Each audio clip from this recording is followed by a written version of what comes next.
تاریخ گواہ ہے کہ ہر صدی میں کوئی نہ کوئی ایسا واقعہ، حادثہ، سانحہ یا قدرتی آفت نازل ہوئی جو اس دور کے لوگوں کے لیے ایک کڑی آزمائش اور چیلنج بنی، اور آنے والی نسلوں کے لیے ایک عبرت، ایک مثال اور ایک قابل ذکر داستان بن گئی۔ 20ویں صدی کی بات کریں تو جنگ عظیم اول و دوم، برطانیہ اور سوویت یونین جیسی عالمی طاقتوں کا زوال، تقسیم ہند، چین کا وجود میں آنا اور ترقی کرنا، ایران کا انقلاب، ایسے واقعات ہیں جنہوں نے 20ویں صدی کی تاریخ رقم کی، جبکہ 21ویں صدی کی تاریخ میں سب سے بڑی آفت کرونا وائرس ہے، جس نے پوری دنیا کو یرغمال بنایا اور ہر شعبہ زندگی کو بری طرح متاثر کیا۔ غور کریں تو عقل انسانی دنگ ہو کر رہ جاتی ہے کہ ملی لیٹر سے بھی 10 گنا چھوٹے وائرس نے کاروبار جہاں معطل کر کے رکھ دیا ہے، تقریباً 2 لاکھ سے زیادہ افراد موت کی گھاٹ اتار دیا ہے اور کئی لاکھ انسانوں کو متاثر کیا ہے جو اب اس کے موار سے محفوظ ہیں، انہیں زندگی کے اہم ترین معلومات کو بھی ترک کر کے گھروں میں قید ہونے پر مجبور کر دیا ہے۔ سب سے بڑھ کر یہ کہ جدید ترین ٹیکنالوجی سے لیس اور طب کے میدان میں حیرت انگیز ترقی اور نئی تحقیقات کرنے والے یورپی ممالک امریکہ، روس اور چین تک اس موذی وائرس کے سامنے بے بسی کی تصویر بنے ہوئے ہیں۔ کرونا وائرس دنیا میں عذاب الہی کی ایک صورت ہے، انسانوں کی بدعمالیوں کے باعث پروردگار کی جانب سے ایک عذاب ہے تاکہ وہ باز آ جائیں اور اپنے رب کی طرف رجوع کر لیں، اور ترقی کے نشے میں چور ہو کر خدا کو بھول جانے والوں کو اللہ رب العزت کی جانب سے ایک پیغام ہے کہ مخلوق چاہے کچھ بھی کر لے، آخر خالق کی قدرت کے آگے اسے گھٹنے ٹیکنے ہی پڑتے ہیں۔ مخلوق اس ذات باری کے ایک حرف کن کی محتاج ہے، تکبر اس کی شان ہے جو قادر مطلق ہو، اور وہ صرف اللہ تعالیٰ کی ذات ہے۔ یہ کہا جا سکتا ہے کہ کرونا وائرس کے ذریعے خدا نے خوابیدہ اور غفلت میں ڈوبی امت مسلمہ کو بلکہ پوری انسانیت کو جھنجھوڑا ہے تاکہ وہ بیدار ہو کر ہوش کے ناخن لیں۔ قرآن مجید میں اللہ پاک فرماتے ہیں، زمین پر جو فسادات نمودار ہوتے ہیں وہ انسانوں کے اپنے ہاتھوں کے کرتوت ہیں۔ ایک شاعر کے بقول جاری ہے ازل سے یہی قانون الہی، اعمال بگڑتے ہیں تو آتی ہے تباہی۔ کرونا وائرس کا آغاز چین کے شہر ووہان سے ہوا۔ کرونا وائرس بہت سے تیزی سے پھیلنے والی بیماری ہے، ایک وبائی بیماری ہے جو عام سردی اور زکام سے لے کر نہایت سخت اور خطرناک بیماریوں جیسے مڈل ایسٹ ریسپریٹری سنڈروم اور شدید سانس اور پھیپھڑوں کی بیماری کا سبب بنتی ہے۔ 1967 سے اب تک 10 ایسی وبائیں پھیلی ہیں جن کے جرثومے جانوروں سے انسان میں داخل ہوئے، ان میں سے 5 وبائیں چمگادڑوں میں پائے جانے والے وائرس سے پھیلیں۔ 1967 میں یوگنڈا سے ایک وبا پھیلی جس نے تقریباً 1590 افراد کو متاثر کیا، ان میں سے 478 کے لگ بھگ افراد موت کے منہ میں چلے گئے۔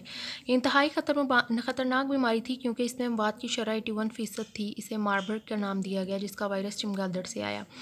1976 میں ایبولا نامی وبا جمہوریہ کونگو سے پھیلی جس نے تقریباً 33687 افراد کو متاثر کیا، جن میں سے 14693 سے زائد افراد مر گئے، ان میں ہلاکتوں کی شرح 44% رہی۔ اس کا وائرس بھی چمگادڑ سے پھیلا، جبکہ 1999 میں ملیشیا سے ایک وبا کا سبب بھی چمگادڑوں کی ایک قسم کو قرار دیا گیا، اسے نیپا کہا جاتا ہے۔ اس سے تقریباً 496 افراد متاثر ہوئے اور شرح اموات 53% رہی۔ 2002 میں چین میں چمگادڑ اور کسی دوسرے جانور کے وائرس سے سارس نے جنم لیا، اس سے تقریباً 8098 افراد متاثر ہوئے اور اموات کا تناسب 10% رہا۔ نئے کرونا وائرس کووڈ-19 کے بارے میں بھی یہی خیال کیا جاتا ہے کہ اس کی بنیاد چمگادڑ اور پینگوئن میں موجود ہے۔ ماہرین کا خیال ہے کہ انسانوں میں پھیلنے والی 75% متعدی امراض کی اساس جانور ہیں، جن میں چمگادڑ اور دوسرے میملز شامل ہیں۔ چمگادڑوں سے ریبیز کا مرض منتقل ہو سکتا ہے جو جان لیوا ہوتا ہے۔ جب چمگادڑ ریبیز کا شکار ہوتی ہیں تو بالآخر موت کے منہ میں چلی جاتی ہیں، لیکن مرنے سے قبل وائرس دوسرے جانوروں اور انسانوں میں داخل کرنے کی استعداد کی حامل ہوتی ہیں۔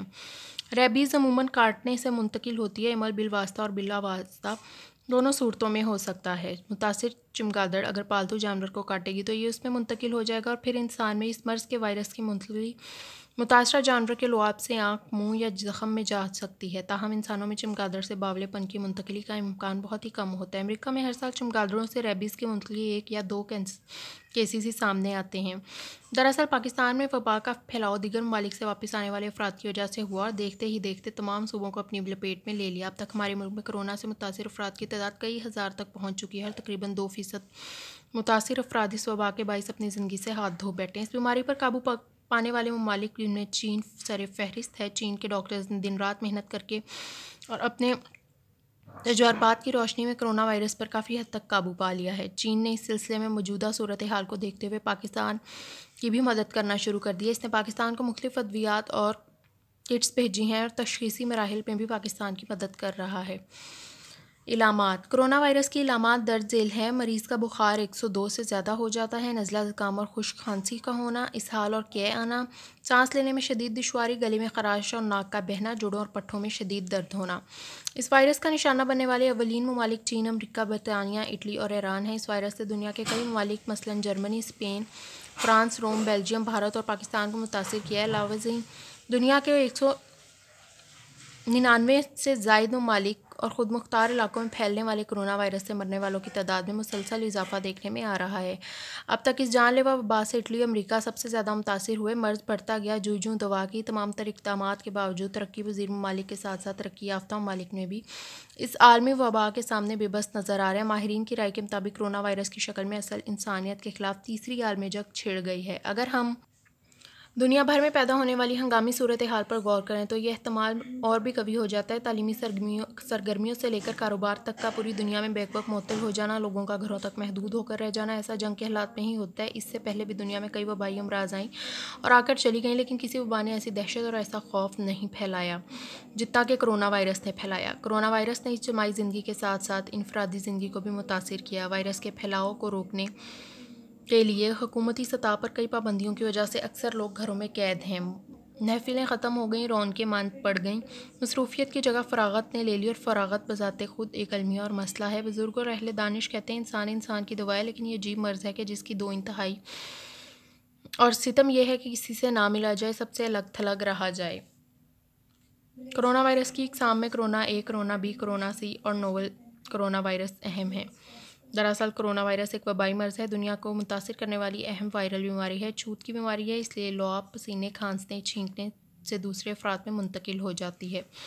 پوری دنیا کے سائنسدان اس پر ریسرچ کرنے میں دن رات مصروف ہیں تاکہ جلد از جلد اس مہلک بیماری کے مریضوں کے مؤثر علاج کے لیے ویکسین تیار کی جائے، اس وائرس سے جلد از جلد چھٹکارا حاصل کیا جائے۔ طبی ماہرین کی جانب سے کہا جا رہا ہے کہ اس میں اموات کی شرح بہت کم ہے، 2 یا 3% ہے، مگر کئی ممالک میں شرح بھیانک روپ اختیار کر چکی ہے۔ اگر اس وائرس کے خلاف بروقت ٹھوس اقدامات نہ اٹھائے گئے تو یہ دیکھتے ہی دیکھتے کروڑوں لوگوں کو اپنا شکار بنا لے گی۔ جب تک اس موذی وائرس کے خلاف ویکسین ایجاد نہیں ہو جاتی، اس وقت تک احتیاط ہی وہ واحد حل ہے جس کے ذریعے ہم اس پر قابو پا سکتے ہیں۔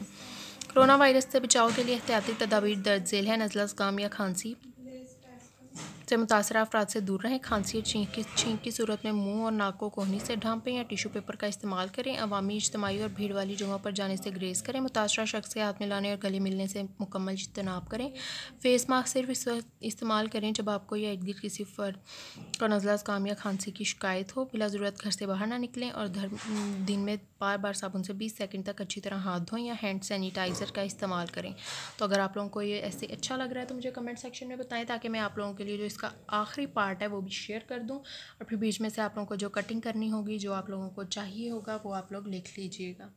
اللہ حافظ۔